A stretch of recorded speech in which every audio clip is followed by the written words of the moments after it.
History core 13 semester 6।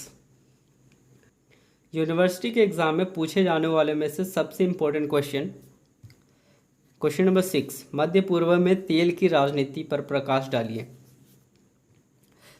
उत्तर, मध्य पूर्व की तेल राजनीति एक व्यापक और जटिल क्षेत्र है जो विश्व भर की राजनीतिक, आर्थिक और सामाजिक गतिविधियों पर गहरा प्रभाव डालती है।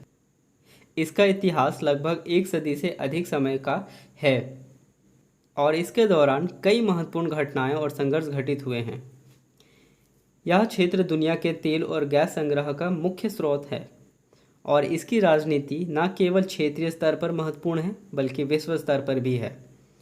इसलिए मध्य पूर्व की तेल राजनीति की व्याख्या को समझना महत्वपूर्ण है।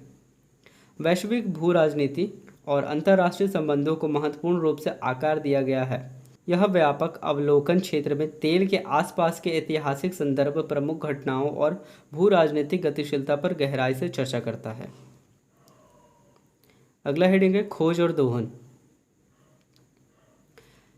20वीं सदी की शुरुआत 1908 में एंग्लो फारसी तेल कंपनी द्वारा फारस, ईरान में तेल भंडार की खोज ने मध्य पूर्व में तेल अन्वेषण की शुरुआत की। सऊदी अरब और इराक जैसे देशों में बाद की खोजों ने इस क्षेत्र को वैश्विक तेल उत्पादन के एक प्रमुख केंद्र में बदल दिया। ओपेक का गठन 1960 ईरान, इराक, कुवैत, सऊदी अरब और वेनेजुएला द्वारा पेट्रोलियम निर्यात देशों के संगठन ओपेक की स्थापना का उद्देश्य तेल उत्पादन पर नियंत्रण स्थापित करना और अंतर्राष्ट्रीय बाजार में कीमतों को स्थिर करना था।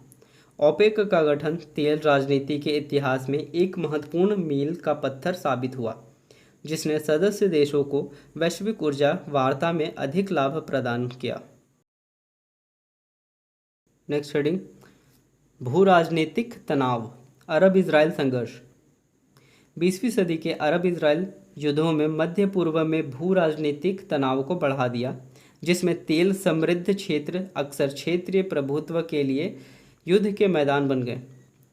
अरब इजरायली संघर्ष 1948 में इजराइल की स्थापना से शुरू हुआ और कई प्रमुख युद्धों का कारण बना, जैसे 1948 का अरब इजरायली युद्ध और 1973 का याम किपुर युद्ध।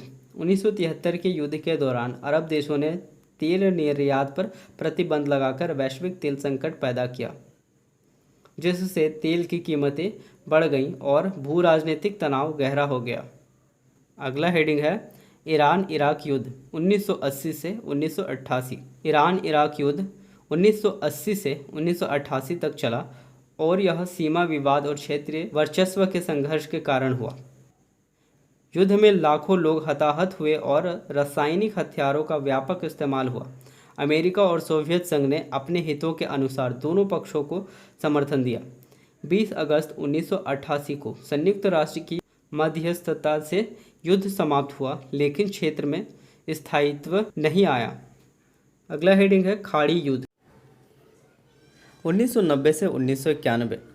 पहला खाड़ी युद्ध तब शुरू हुआ जब इराक ने कुवैत पर आक्रमण किया, जिससे कुवैत की संप्रभुता को बहाल करने के लिए अंतर्राष्ट्रीय हस्तक्षेप को बढ़ावा मिला। संघर्ष ने क्षेत्र के तेल भंडारों के रणनीतिक महत्व को उजागर किया और स्थिरता बनाए रखने में बाहरी शक्तियों की भूमिका को रेखांकित किया। 2003 इराक पर अमेरिका के नेतृत्व वाले आक्रमण द्वारा शुरू किए गए दूसरे खाड़ी युद्ध ने मध्य पूर्व के भू राजनीतिक परिदृश्य को और नया रूप दिया। युद्ध के परिणाम स्वरूप सद्दाम हुसैन के शासन को उखाड़ फेंका गया, लेकिन इस क्षेत्र में लंबे समय तक अस्थिरता और सांप्रदायिक तनाव भी रहा। अगला हेडिंग नियंत्रण के लिए संघर्ष, राष्ट्रीयकरण। कई मध्य पूर्वी देशों ने अपने तेल संसाधनों पर संप्रभुता का दावा करने और राज्य के राजस्व को अधिकतम करने के लिए राष्ट्रीयकरण नीतियों का पालन किया। इस प्रवृत्ति ने क्षेत्र में प्रभाव बनाए रखने की कोशिश कर रही पश्चिमी तेल कंपनियों और सरकारों के साथ तनाव में योगदान दिया। अगला हेडिंग अंतर्राष्ट्रीय राजनीति, अमेरिकी प्रभाव। मध्य पूर्व में संयुक्त राज्य अमेरिका के राजनीतिक हितों, विशेष रूप से तेल आयात पर इसकी निर्भरता और क्षेत्रीय विरोधियों का मुकाबला करने के प्रयासों ने क्षेत्र की राजनीति में व्यापक भागीदारी को जन्म दिया है। अमेरिका के प्रत्यक्ष और गुप्त हस्तक्षेप ने मध्य पूर्व में तेल राजनीति की दिशा को आकार दिया है। रूसी प्रभाव। रूस ने ऊर्जा साझेदारी, हथियारों की बिक्री और कूटनीतिक जुड़ाव के माध्यम से मध्य पूर्व में अपने प्रभाव का विस्तार करने की भी कोशिश की है। रूसी उपस्थिति क्षेत्र की भू राजनीतिक गतिशीलता में जटिलता की एक और परत जोड़ती है। अगला हेडिंग है आर्थिक प्रभाव। तेल की कीमतों में अस्थिरता, क्षेत्रीय संघर्ष और भू राजनीतिक तनाव अक्सर वैश्विक तेल की कीमतों में उतार चढ़ाव का कारण बनते हैं, जिसका असर दुनिया भर की अर्थव्यवस्थाओं पर पड़ता है।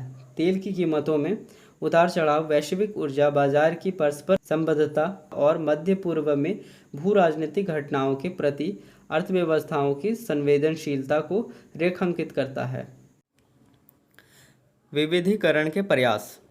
तेल राजस्व पर अत्यधिक निर्भरता के अंतर्निहित जोखिमों को पहचानते हुए कुछ मध्य पूर्वी देशों ने अपनी अर्थव्यवस्था में विविधता लाने के प्रयास शुरू किए। इन प्रयासों में तेल पर निर्भरता कम करने और दीर्घकालिक आर्थिक स्थिरता सुनिश्चित करने के लिए बुनियादी ढांचे, पर्यटन और प्रौद्योगिकी क्षेत्र में निवेश शामिल है। निष्कर्ष। मध्य पूर्व में तेल की राजनीति वैश्विक मामलों में एक गतिशील और प्रभावशाली शक्ति बनी हुई है, जिसकी विशेषता ऐतिहासिक संघर्ष, नियंत्रण के लिए संघर्ष और जटिल भू राजनीतिक प्रतिद्वंद्विता है। क्षेत्र के भू राजनीतिक परिदृश्य को समझने और ऊर्जा सुरक्षा और क्षेत्रीय स्थिरता से संबंधित चुनौतियों का समाधान करने के लिए तेल राजनीति की बारीकियों को समझना आवश्यक है।